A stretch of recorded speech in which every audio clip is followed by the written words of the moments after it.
Meus irmãos, graça e paz. Amém. Vamos abrir a Escritura Sagrada no Evangelho de Marcos, capítulo 8. Farei a leitura do verso 1 ao 26.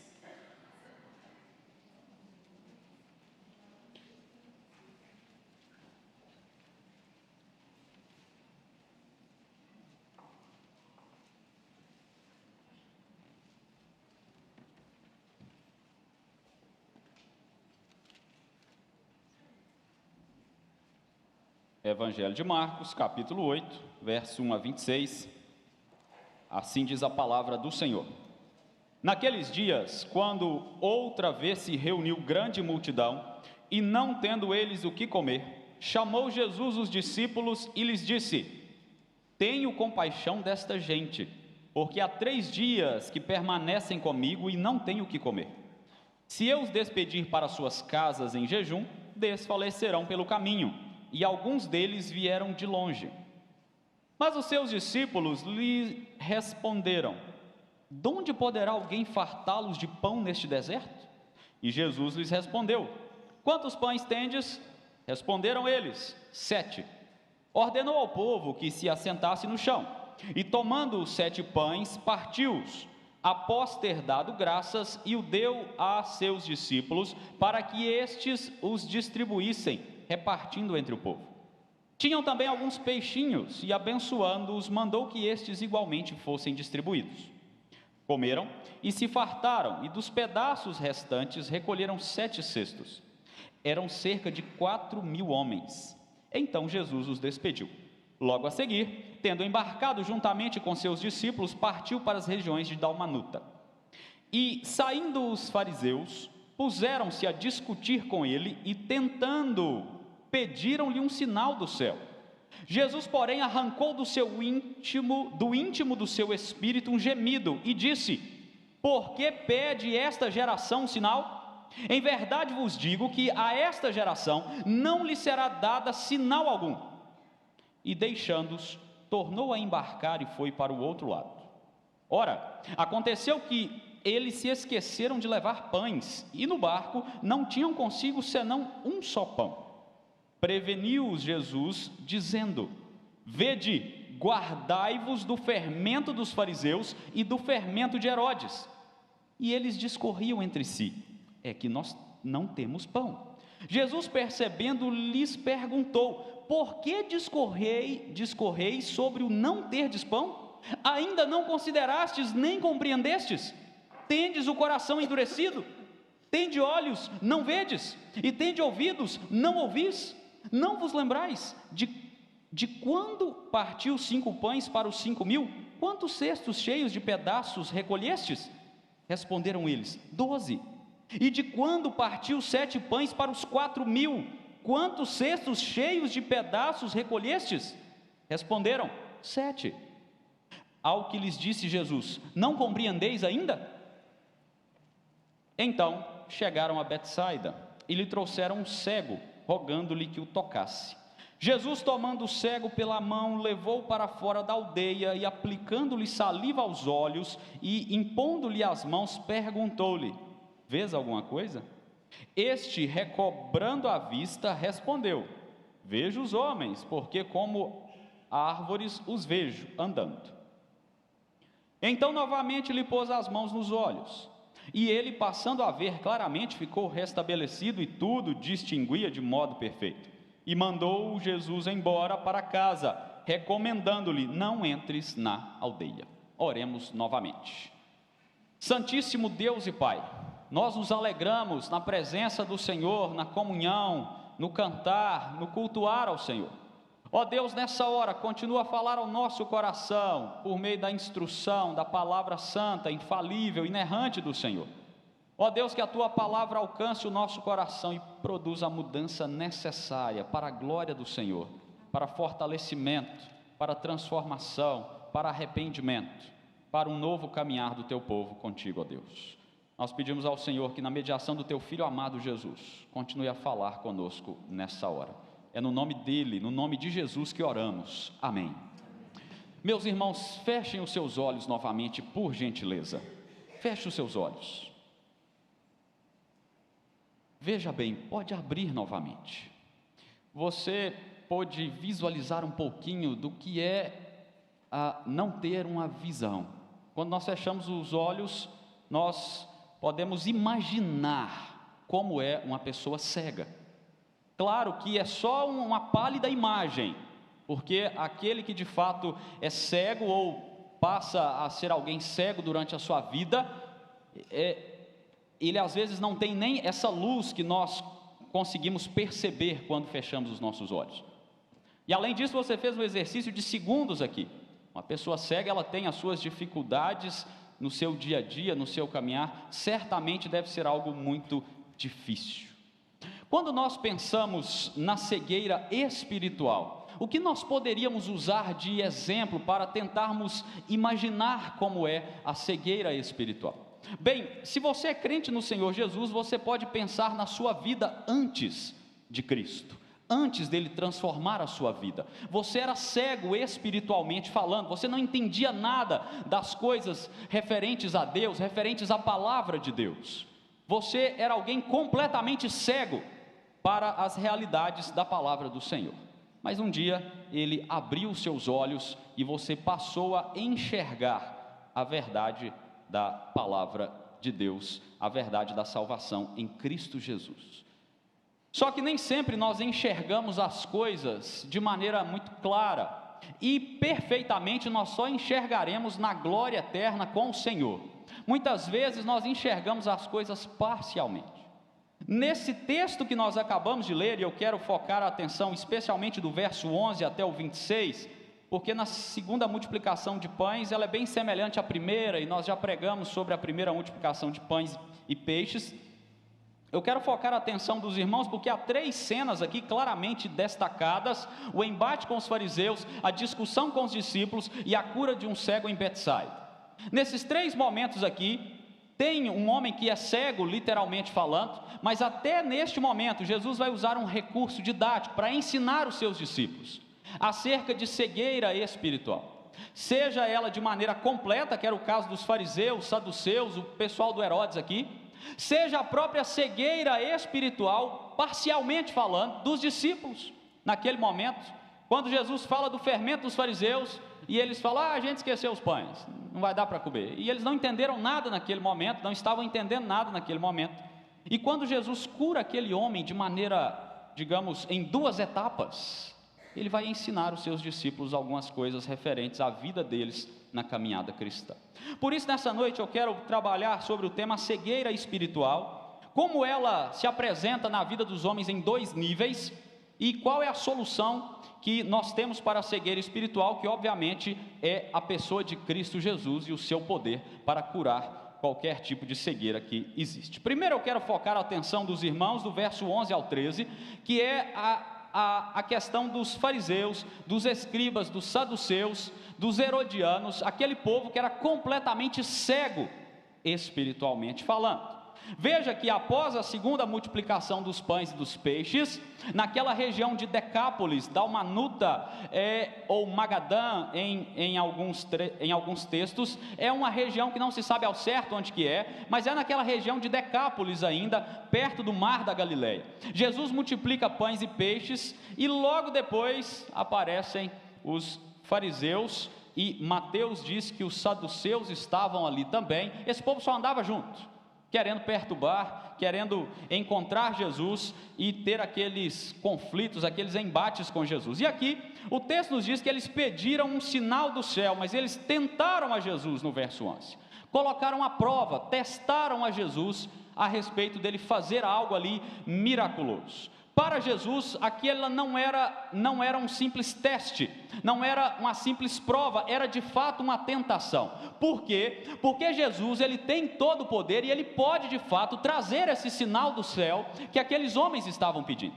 Mas Jesus, obviamente, não vai fazer isso, porque ele não vai simplesmente atender o pedido daqueles homens que estavam em incredulidade. Mas era uma tentação, porque ele podia fazer. Ele é o Deus Todo-Poderoso, e eles pedem um sinal que poderia ser algo relacionado a um milagre, poderia ser algo relacionado a um sinal que vem do céu de fato, pensando aí em acontecimentos do Antigo Testamento, quando Deus manda fogo do céu, quando Deus manda o maná do céu também, pode ser algo nessa linha, ou pode ser algo também relacionado à astrologia. Muitos judeus gostavam de astrologia. Então, mostra um sinal aí do céu, passa aí uma estrela, um cometa, algo assim, que fosse vindo da sua parte. E a ideia desse sinal do céu na astrologia daquele período, trazia a ideia o seguinte: olha, se tiver um sinal no céu, um acontecimento futuro está prestes a se realizar, principalmente algo relacionado a guerras ou a deposição de reis. E para os fariseus, isso era um prato cheio. Para o judeu, que estava sob o domínio romano, e gostaria de que os romanos saíssem das suas terras e não os dominassem mais. Então, pode ser que há um pouco de cada uma dessas coisas, que os fariseus chegam ali para pedir um sinal do céu, mas é claro que primeiramente eles estão querendo pôr Jesus à prova, para de fato ele mostrar se é o Messias ou não, e se eles podem achar alguma ocasião para acusá-lo. Jesus não atende, porque Jesus não realiza milagre à la carte, né? Não é assim que funciona. Realiza um milagre aqui, pronto. Não é assim que funciona. Segundo, porque Jesus, ele se autolimita no seu poder, para cumprir o plano que ele veio cumprir. Ele é o Deus Todo-Poderoso, mas ele não usou muitas vezes da sua prerrogativa divina, porque ele tinha um plano a ser seguido, o plano do Pai, que era o plano da cruz. E terceiro, porque aquele pedido dos escribas e fariseus, dos saduceus, era um pedido relacionado à incredulidade deles. Eles não acreditavam em Jesus, eles não criam em Jesus como o Messias, e é por isso que ele não vai atendê-los. E Jesus tem duas reações em relação a este pedido. O verso 12 nos diz que arrancou do íntimo do seu espírito um gemido. Jesus puxou do seu coração um profundo lamento. É de se lamentar. Os fariseus eram os doutores da lei. Aquele pessoal conhecia de Antigo Testamento. Aquele pessoal conhecia a lei de Deus em alguma medida. Então Jesus fica profundamente triste, lamenta a condição espiritual em que aqueles homens estão. Jesus conhece o coração deles por completo. Jesus sabe quem eles são. Jesus sabe que o pedido deles é de uma raiz de incredulidade. E se Jesus se compadeceu daquela multidão sem pão, ele também se compadece dos incrédulos em alguma medida. Ele fica profundamente consternado por causa daquele pedido. Até mesmo os inimigos de Jesus receberam um pouco da sua compaixão na caminhada, e esse é um desses momentos. Jesus tem um profundo lamento por causa daquele pedido, por causa da dureza do coração daqueles homens. E aí, meus irmãos, nós precisamos aprender com Jesus. Nós precisamos entender que a cegueira espiritual dos ímpios não deve nos alegrar. Pelo contrário, deve gerar em nós lamento, deve gerar em nós compaixão por esses perdidos, e uma compaixão tal que nós levemos a eles, apontemos para eles o caminho para que eles saiam da dureza do coração, da incredulidade, que é Cristo Jesus. Nós precisamos, à semelhança de Jesus, ter uma tristeza por causa de incredulidade, por causa de cegueira espiritual. Devemos nos lembrar que há festa no céu só quando tem pecadores arrependidos. Não há festa no céu quando as pessoas vão para o inferno. Devemos nos lembrar também que Deus não tem prazer na morte do ímpio. Nós, como seus servos, não devemos também ter prazer na morte do ímpio. Pelo contrário, nós devemos lamentar, nós devemos nos entristecer quando as pessoas mostram uma cegueira espiritual tal que rejeitam o único e Senhor Salvador, que é Jesus Cristo. A segunda reação de Jesus, ela está na sua resposta. Mateus registra essa resposta mais completa, porque na sua resposta no verso 12 ele diz: por que pede esta geração um sinal? Mateus vai registrar ali que eles pedem este sinal e Jesus responde: vocês conhecem os sinais da meteorologia, quando vai chover, quando não vai, quando o céu está vermelho, aí vocês falam: o tempo está assim e tal, mas vocês não reconhecem o Messias. E aí Jesus falou: uma geração perversa e adúltera pede um sinal, mas nenhum sinal será dado, a não ser o sinal de Jonas. Aqui há uma indignação de Jesus para com aqueles homens, e Jesus aponta a Escritura Sagrada como um sinal para aqueles homens. O sinal já veio, há milhares de anos atrás. Jonas, quando ficou ali no mar, dentro do ventre do peixe, ele tipificou, ele apontou para a morte, para o sepultamento e para a ressurreição de Jesus Cristo. Ele era um tipo do que aconteceria com o Messias, e Jesus fala: se vocês conhecessem o poder de Deus e a Escritura, vocês saberiam que Jonas já era o sinal que falava a meu respeito. Jesus mostra isso para eles. Esse é o sinal, eles não deveriam pedir mais sinal. Lá em Mateus 12, antes mesmo deste episódio, eles também pediram um sinal, e lá Jesus vai citar os ninivitas, que ouviram a mensagem de Jonas e se arrependeram, e a rainha de Sabá, que foi ouvir da sabedoria de Salomão, e ele diz para eles, os ninivitas: e a rainha de Sabá se levantará no juízo final, e condenará essa geração, porque aqui está quem é maior do que Jonas, quem é maior do que Salomão. E eles não acreditavam nele. Então Jesus fica indignado com aqueles homens. É uma geração perversa, adúltera.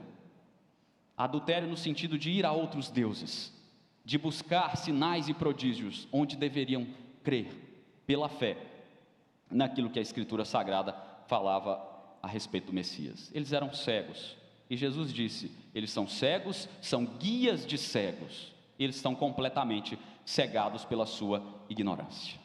E nós devemos nos lembrar que geração após geração, as pessoas continuam duvidando de Cristo.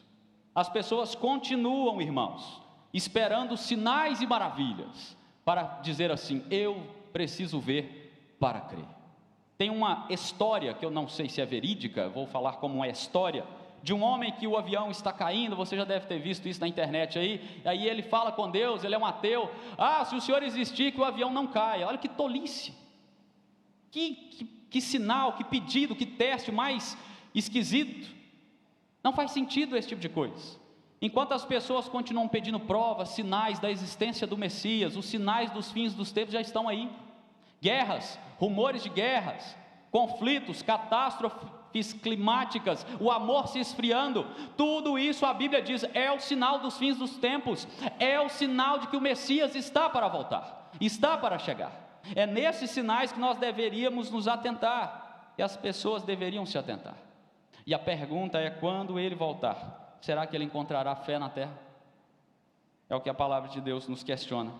Então nós precisamos pensar nisso, e precisamos entender que se há uma condição de incredulidade em nós, se há uma condição de incredulidade em você, você precisa parar de olhar para sinais, olhar para testes, olhar para coisas que você possa ver, e crer pela fé em Jesus Cristo, entregar a sua vida a Ele, se arrepender dos seus pecados e ir até aquele que é o único que pode tirar a cegueira espiritual da sua vida.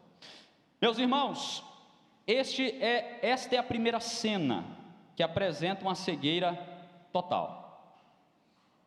A segunda cena, nós vamos considerar uma ênfase nos crentes, porque aqui é os discípulos.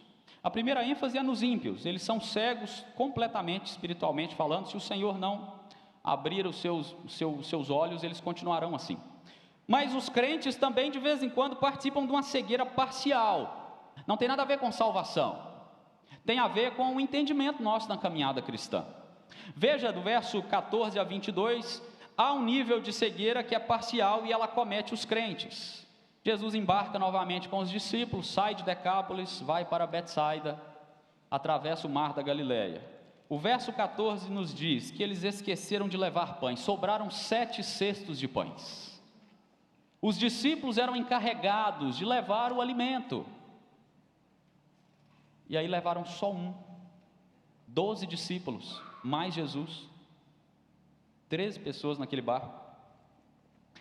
E aí eles presenciaram, acabaram de ver o embate de Jesus com fariseus e saduceus, e já viram outros também na caminhada.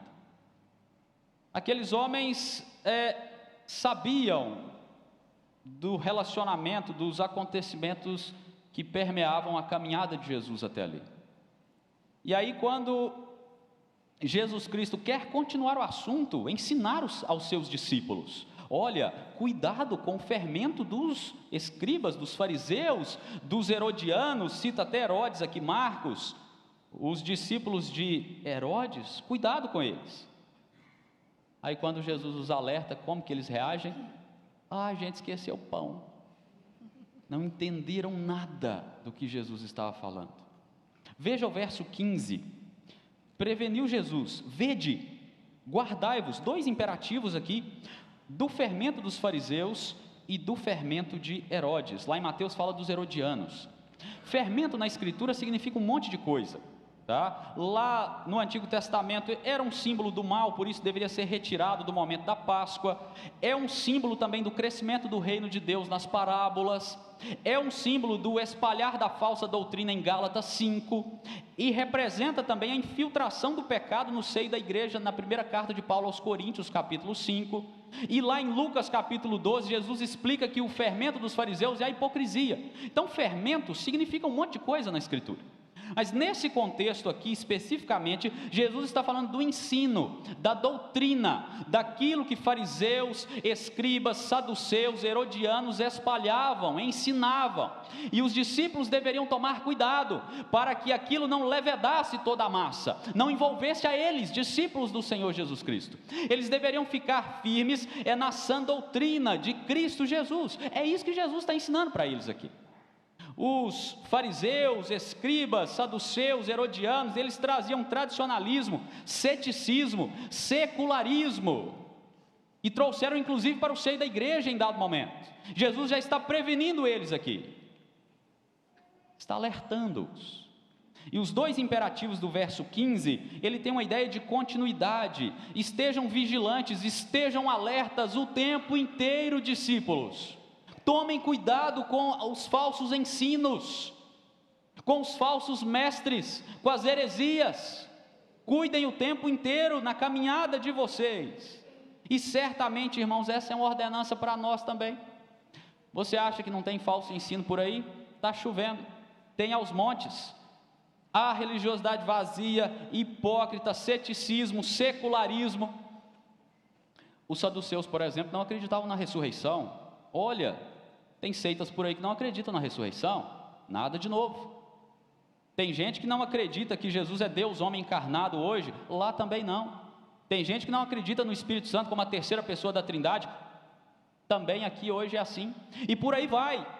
A caminhada nossa, ela é cercada de falsos mestres, de seitas, de ensino equivocado, de engano mesmo da parte do diabo. E nós precisamos nos guardar, vigiar, nos atentar contra esse tipo de fermento na nossa caminhada, porque um pouquinho de fermento pode levedar toda a massa. É por isso que nós precisamos nos voltar sempre para a Escritura, sempre para a palavra do Senhor, para a instrução do Senhor, para o ensino do Senhor. Devemos vigiar, até porque nós também somos meio devagarzinho, igualzinho os discípulos. A gente é meio lerdinho de vez em quando. Os discípulos aqui estavam numa letargia, estavam vivendo um momento de lerdeza espiritual. A gente também é assim às vezes. A gente também faz desse jeito. Veja o verso 16, aí eles discorreram: é que não temos pão. Aí Jesus fica indignado com eles também: por que discorrieis sobre o não terdes pão? Ainda não compreenderam isso? Pelo amor de Deus, vocês não entenderam tudo que está acontecendo ali. Mas por que, irmãos, os discípulos estão preocupados com o pão? Igualzinho a multidão que foi atrás de Jesus. A multidão que foi atrás de Jesus estava preocupada em comer, e os discípulos naquele momento ali, eles viram tudo que estava acontecendo, e mesmo assim eles estavam preocupados, era com pão francês. Na época nem era francês, né? E aí Jesus fala: vocês não compreendem, vocês não entendem, tendes o coração endurecido. Veja bem, como eu disse, não é uma questão de ser salvo ou não. Aqueles discípulos, excetuando Judas, eram crentes no Senhor Jesus, salvos e tal. É uma questão de, naquele momento da caminhada, eles não compreenderem realidades espirituais importantíssimas para a jornada deles. E Jesus usa uma palavra aqui que o Antigo Testamento usa sobre a letargia espiritual, a cegueira espiritual de Israel. Porque essa pergunta: tende olhos, não vedes? Tendo ouvidos, não ouvis? Isso aí era usado no Antigo Testamento pelos profetas, para falar da cegueira espiritual de Israel. Então, naquele momento, Jesus está comparando os seus discípulos à letargia espiritual de Israel. Naquele momento, eles estavam preocupados demais com aquelas coisas, preocupados demais com coisas dessa vida, e não estavam focados no reino de Deus, como deveriam estar. Mateus, ele vai registrar uma resposta ali mais completa, porque a partir do verso 19 de Marcos, Jesus vai chamar a atenção para os dois exemplos da multiplicação de pães. Fala, olha, eu não estou falando de pães. Vocês se lembram que eu multipliquei pães? E aí lá em Mateus diz assim: como não compreendeis que não vos falei a respeito de pães? Acautelai-vos do fermento dos fariseus e saduceus. Aí Mateus registra: então eles entenderam que não lhes dissera que se acautelassem do fermento de pães, mas da doutrina, do ensino dos fariseus e dos saduceus. Isso aqui eles entenderam. Mas você sabe que muitas coisas eles só foram entender ao longo da caminhada. Vamos dar um exemplo? Pedro. Jesus precisou desenhar para Pedro que os gentios faziam parte do povo de Deus, naquela visão em Atos. Desce do céu os animais lá impuros de Levítico, aí Deus fala: Pedro, mata e come. Não, Senhor, de jeito nenhum. Pedro, eu estou mandando, não consideres impuro aquilo que eu considero puro. Então tem hora que Deus precisa desenhar para nós, para a gente entender, e Ele desenha porque Ele é paciente. Isso é muito legal, porque isso acontece conosco também, na nossa caminhada, por várias circunstâncias, seja por relaxamento, seja pelos problemas da vida, seja pelas aflições da vida, seja por dificuldades inúmeras que nós passamos. Vez ou outra, há uma cegueira parcial em nós, e Deus vai lá com paciência, Ele toma a nossa mão e nos ensina de novo, e de novo, e de novo, e de novo, e de novo, até que a gente aprenda. Ele é o mestre por excelência. Ele tem paciência com esses discípulos aqui, Ele tem paciência conosco também. Às vezes nós entendemos o que Deus está fazendo na nossa história pessoal errado, ou nem entendemos.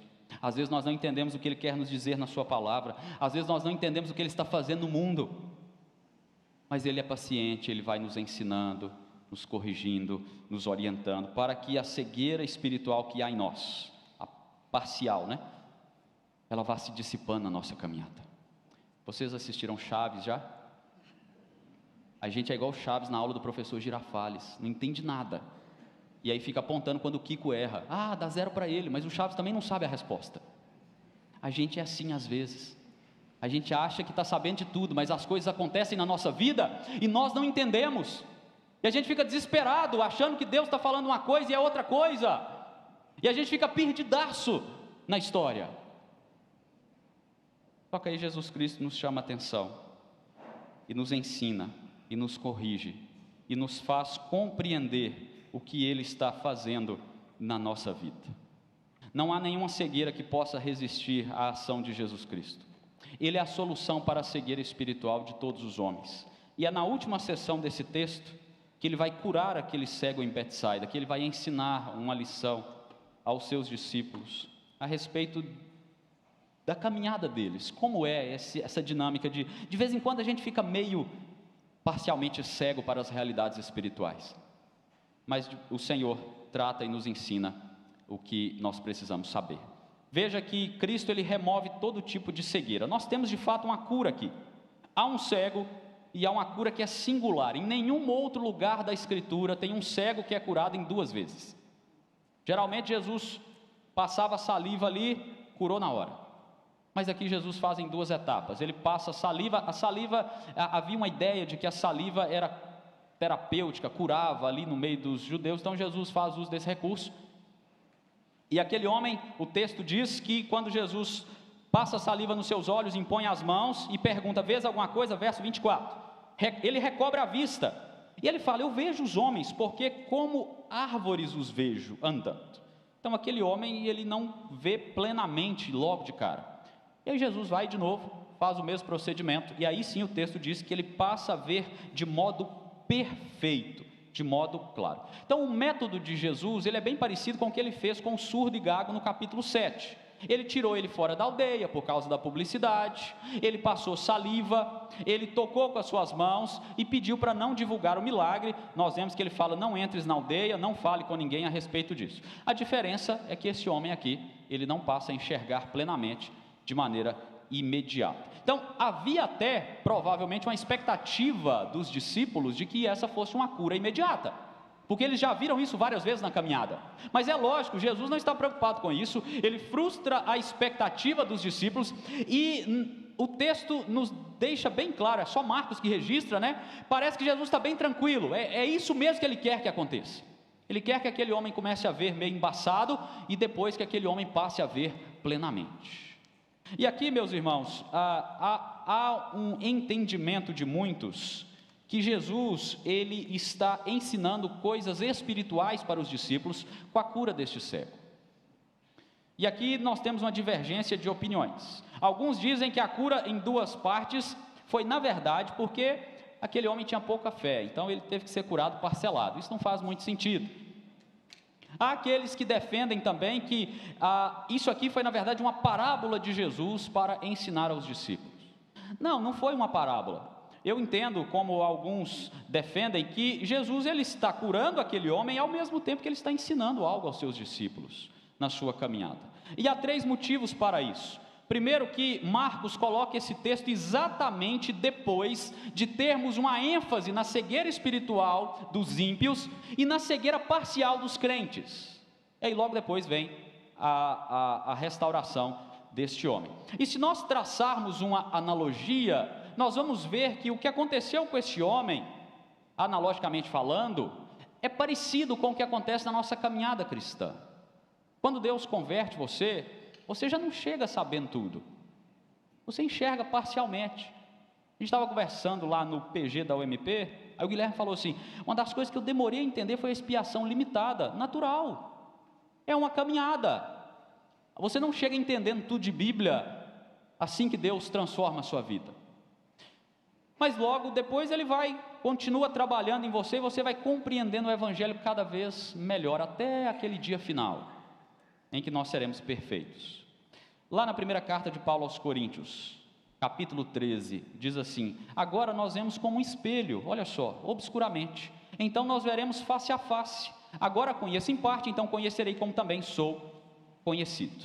Então nós temos aqui uma ilustração para os discípulos. Está vendo? Vocês são assim.